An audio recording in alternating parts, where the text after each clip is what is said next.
Catus, Maximus here, this time with a quick review of the Genius TXF-E04. This is a external Torx box wrench set, and it was only like 25 bucks. Taiwanese made. It has that printed somewhere right here. I guess the initial thing to mention is the fact that it's at, and I didn't notice it until after I purchased it, it's missing the E16 and the E22. It's only a 4-piece set. Still pretty cheap. I'll probably end up getting another set at some point here to have a full complete set.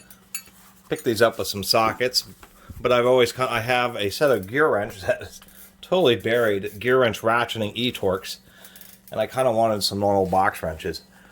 I think once I got these, they're okay for basically starting fasteners, removing them in real tight confined spaces, but I'd be real worried about actually breaking fasteners. And the reason I say that is they do look pretty nice. They're all pretty straight. Definitely a proper chamfer.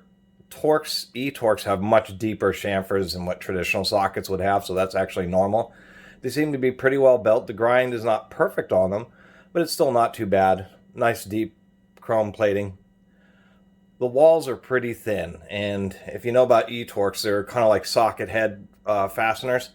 They can have a lot of torque for a fastener. It has a pretty small head, and so you can just tell by how short these wrenches are. This is about a 5-inch wrench for an E18. An E18 can take a huge amount of torque, and so basically if you're putting a cheater bar on this or hitting it with a hammer, that you are very likely to actually break the buckle. So these aren't really meant for breaking really tight external Torx bolts. Maybe on some of the smaller ones like the E6 and the E8, really cute little tiny Torx right there. They are pretty consistently manufactured, I will have to say that. It's just the fact that they're not as thick as I kind of would have expected them to be, considering how thick Torx sockets are. And I just wish they would have included the 5th wrench in those other couple of sizes. So I'll end up getting a 5-piece set from somebody and then giving these away to somebody, friend or something like that. Anyway, just to give you a quick little, I mean, it does come with a nice little pouch, but a quick little demonstration of just about wall thickness. I think the wall thickness is certainly okay on these. You'll be able to cinch them up. It's just if you have really torque fast E-Torx or really stubborn E-Torx, you'll break the wrench well before you break a socket. Just to give you an example, what I have right here is that's an OTC, so an Owatonna. And actually, when we line this up, we can see that the socket's just a little bit thicker than the wrench, but I guess my initial impressions of how thin the walls are, they're not quite as thin as I've been talking about earlier in the video. Just the way the chrome kind of reflects off in the deep chamfer makes them actually look thinner, because if you look at this OTC socket, you could just see, like, wow, that has just massively thick walls. And it's really, and it would seem that it would be way larger than the buckle on this wrench, but it really isn't. But to give you a quick example of how handy these things can be, let me get something up here.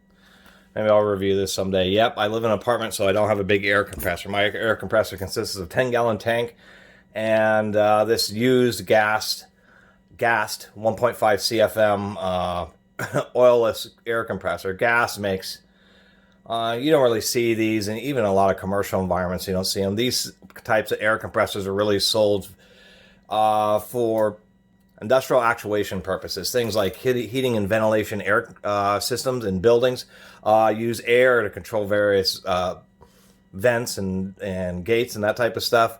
A lot of elevator doors are air or pneumatic, and so they'll use a gas brand compressor because they are tremendously reliable. This little compressor, just a 100 psi 1.5 CFM compressor, it's like $400 or $500 new. They're just crazy expensive, but they're designed to last for years and years and years and years and years of essentially continuous operation. Have this mounted. Let me get a little bit of zoom. Got some E-Torx because they're good in a lot of situations because the heads are so small. But obviously, there's no way to get a socket in there. Actually, the distance across the flats, I was able to use a wrench until I got it close enough to actually use one of my E-Torx ratcheting box wrenches. But now I have standard box wrenches, and I think this is an E10. And the fit is actually pretty nice on these, to tell you the truth. That's one thing you really want to have on a E-Torx, is a really nice fit. And these certainly satisfy the bill. And so getting into a situation just like this, and if we get real close, you can see how there's just a really deep chamfer on E-Torx. And you see it goes right up into the fluting there. That's why all Torx sockets have such deep chamfers, because that's the way the fasteners are made.